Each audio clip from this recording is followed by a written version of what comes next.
in a place called Connecticut. Get with the program. So, I am talking to an Uber driver right now, and I would like to share with my audience this very scary story, which happened to this Uber driver. And it just came up, and I asked him, what was the one thing that stood out for you being an Uber driver? Because you never know who you're going to get in your vehicle. And basically, what was the scariest thing that you could remember, or that might have upset you, or, well, you know what I'm talking about, audience. So, no names. Have an Uber driver here who will tell us about this experience. And give some details, please. Thank you. We'll just give him a name today, and I'm going to call him Harry. So, Harry, don't laugh, Harry. Okay, your teeth are falling out. Watch out. All right. I need you to talk to me. I'm here. All right. All right, so the question was the craziest thing, and the craziest thing was the scariest thing, I guess. But, what Okay, was... just talk a little bit louder. Bring yourself over here so my audience can hear you clearly. All right, so what it was getting the cops called on me. And there's a whole story behind that. It was around midnight, maybe midnight 30. And so I was waiting at this house, waiting to pick up this person. And I was really patient that day. I waited like literally a half hour. That's a little long. It was a very long time. I don't even know why. I was just super patient back then. And so, yeah, so I waited, and they finally came out, and like they had this backpack, and they got in my car, and like... Who's they? Just a guy. Okay, it's a one person. It was one person with a backpack. Okay, the they is the backpack. Okay, go ahead. Sure. And so he got in my car, and like sometimes you need a pin to start driving, and this was one of those cases. I needed a pin. I let him know I need a pin to get started. He was, oh, hang on, my phone is dead. Oh, so that's how Uber works? You need a pin? I don't know how it works. I've never been in an Uber in my life. Maybe some people some riders that don't think it's as safe, they'll request to have pins because anyone could pick them up. Yes. So I guess this guy had a pin that I need to punch in that he has, that in that case that he had. And so yeah, he was like, oh, my phone's dead. And he's like, he looked around for like a charger, because I have a USB in my car, a port. And, yes. And he was like, oh, is this it? And it was not it. It was for something way different. And really? He could have been drunk, honestly. I'm pretty sure. He was drunk. So... Did you smell alcohol? No, I didn't, but okay. I'll tell you after. What did this... This is the whole thing. What did the person look like? Let's start with that. Well, I don't really look at my riders too much, but I know he was Latino because, like, again, on the way there, he asked for some reggae, like music. He asked for, yeah. But yeah, he had this big backpack, and he was like saying that his phone's dead. He tried turning it on, and like I heard it turn on, and then it turned off like immediately after. I don't know if he did it himself or his phone really was dead. But the whole thing was weird. And he was like, oh, I'll give you cash when I get back home. I'll bring you. Yeah. And I'm like, I tell him, like, how about on the way there, we can stop by a gas station and then you can give me cash at the gas station. He goes, oh, perfect. And that's what we did. Like on the drive there, that's what we did. And again, he was asking, it was an awkward drive, because he was like striking conversations about things that no one talks about, and by that I mean like he was asking me if I like to kill people. Wait a minute, you have got to be kidding me. I'm not joking about that. I'm not kidding. It was super weird, but you like to kill people, and wait. When he asked you that question, did you just cringe, or what did you think? I mean, you must have started getting like, what? Well, yeah, but Oh boy, that's a real red flag. And in a lot of my experiences, I found that it's not good to panic. So the best thing I can do is just respond as naturally as I could. And the answer is no, I don't. Like as if it was a normal question. No, not really. No, I don't really like. Whatever. Oh God. So that's how I had to be. It was Yeah. dead in the night. It's midnight, and Yes. So he asked that question, and it was a question. But besides that, he even asked he asked me to play some music, and I play some music. I have my taste in music, and then he asked me oh, do you have any reggae? And I was like, no. And he responds with but it was really aggressive. It was strong. He was upset. It was hostile. Okay, so he was angry when you didn't have reggae music. But that was it. It's So and this isn't God. This isn't my car. And God. You can't get away from that feeling.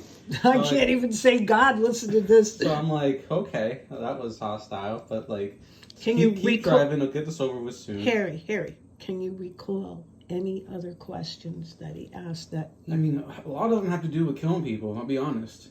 A lot of them have to do with killing people. Oh God. And this happened 2 years ago, but still, it's fairly recent. Regardless, I'm driving Uber still, and so there was other things associated with killing people. Do you recall anything? You like it? Are you sure you want to go kill someone?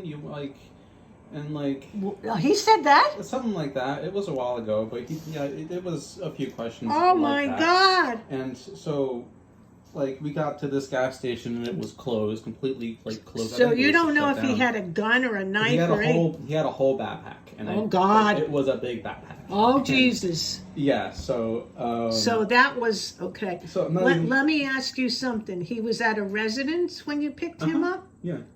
Do you know what town it was, or you don't remember because you somewhere were all over? What's that town up north, above Meriden? It was. Above Meriden. Oh, geez. Yeah, it was center east of. Not Newington. Not. Oh. I can't say. Oh, geez, Bristol. But I'm not sure about those areas that much, but so it was north of. It's northeast of New Haven. Okay. Northeast of North Haven. Yeah. Did he have? You didn't smell anything in the vehicle? Smell anything, no. Okay. What else happened? So yeah, we got to this first gas station, and I'm being patient with him. I could have just let him go there, but I didn't because he could be going through his own things. That's every single rider I take care of, and some of them I've literally saved lives. And I'm not treating this man any different. He's just trying to get home. Whatever reason why it took 30 minutes to do it, I'm doing this for everybody. When I work, I work for favors. I'm doing favors the whole time.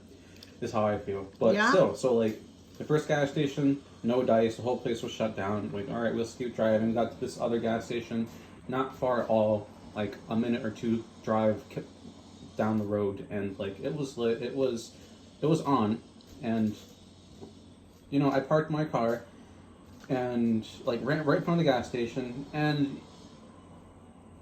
I don't know. He was he got out and he was no killing people, and I go. No killing. Do you think he was kidding, or you think he really meant it? That's the thing, is that he called the cops on me. He called my God! Oh, this sounds like he's mentally ill. I think part of these questions was that so when he finally calls the police, he can say that.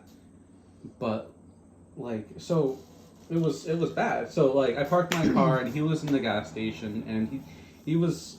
Just to get this money that we talked about. Do you see this bird over here? This bird is really listening to this story. It's very interesting. so Keep going. I drive standard when I do Uber, and so this man is in the gas station. I'm in front of the gas station, but I don't know what's gonna happen any second at any moment. So I'm set in first gear. My foot is on the clutch. My right foot is waiting to accelerate in case I hear something, in case I hear gunshots. I don't know what's gonna happen because this man's talking like this. He's got a big old backpack, and he's in the gas station. So And like shortly after, I see in my rearview mirror a police car pull up. And I'm like, okay, jeez. that's good. I feel safer now. Actually, I literally felt safer after that. So I would too. So like I would too. I let up on the clutch, and then like shortly after that, the guys they walk out of their car and they get to the gas station. One of them goes to the cashier. The other one goes straight across from the main entrance door to the cooler, and he has his head turned to the right, almost like he's looking at me through his peripherals. And I'm no fool. I know that's what he's doing. Yes, yes. And like, you know, I look at this. I'm watching this going on, and then like to my left, the other entrance of the gas station, another car pulls in. Oh. And then they come to me, and they ask me how I'm doing, and I'm like, oh, I'm good. I'm just driving Uber. I'm waiting for my And he goes like, your friend, like your ride? And I was like, no, not even. I'm just. Because he wasn't actually in the system, he wasn't technically my ride anymore. So just this person that I'm driving, that happens. It does happen. And so he was like, okay, I understand. Well, like he called the police. He said he didn't feel safe with you. And I was brother. I raised my eyebrows. I was like, really? Oh, he was looking for a free ride. He was looking for at this point the police anything he can get and put the blame on someone else. This is a horrible story to happen. He already took a half hour waiting like at this home to get into my car, and then he's lying about his car, his phone not working, and then he calls the police. He does not want to pay to get back to wherever he's trying to get to. I get it. So like, what happened? A sheriff car comes. Did he pay you? That's the thing. Like, I had to cancel this trip, and when I hit cancel, it asked me like, do you want to charge for like the wait time? Because like I had to drive to get there. I had to wait. Yes. And I hit yes. I do want this money. So even though like he didn't pay me for this trip, I still got $15 out of it. Like. Okay. So like it wasn't a complete loss, but it was super scary, and like I was glad to come back home and like let people know like what happened, and they were worried for me. Now, do you let the company know? Oh yeah, I called Uber and I let them know what happened, and it's like that's right. Like they apologized. Of course. And, like it was. Yeah, I'm sure there's been other things with the Uber drivers, because you can look up anything. You do a search on the internet and you're going to find people who were the passengers. They're the ones who make the complaints about things with Uber drivers, and this is the opposite kind of a thing that we don't hear.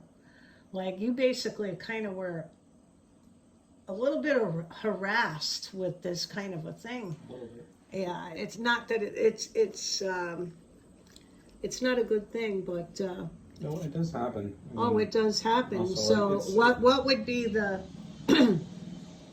to sum up the story, what would you tell people in public as an Uber driver? What would you tell those Uber drivers out there? You know, like for safety. Advice? For safety?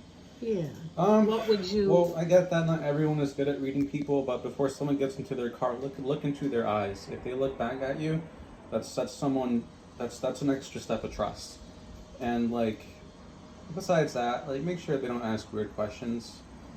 But once they do get in your car and things do start to get kind of weird, like, there's not a lot you can do unless you feel like totaling your car. But like that did happen to someone else. They told me, after I told them, they told me too, like, they had this dangerous rider with them, and this driver pulled up next to a cop car and like let the policeman know, and at that point the policeman took care of it, which I would say is one of the best things you can do. But like another example, like I had this grown man fall asleep in the back of my car, and he would not wake up. He may have all has been drunk. Sure, he didn't die. Super drunk. No, he wasn't dead, but he. Oh, jeez. I had to drive him to the police station. Like I tried to wake him up. Like, I couldn't touch him, but like. Was he drunk? I'm certain he was, but he was passed out. When you get people at night like that, that's what you're going to get too, and especially in the evening. Yeah, no, I've never had anyone throw up in my car before. Thank God. But like, yes, I've had someone pass out. Yes, I've had someone like borderline threaten me and call the police on me. Well, I'm going to tell you, as the Lady Ranger, if I ever drove an Uber, and I had somebody say to me, what was that question again about the murder?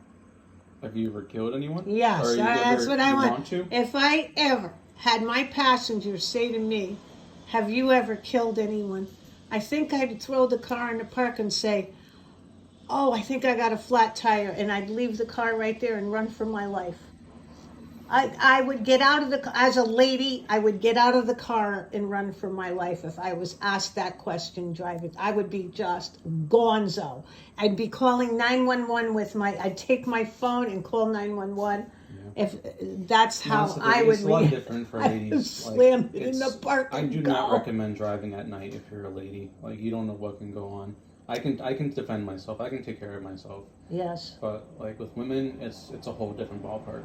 Completely. That's very nice of you to say that and protect the ladies of. It's true.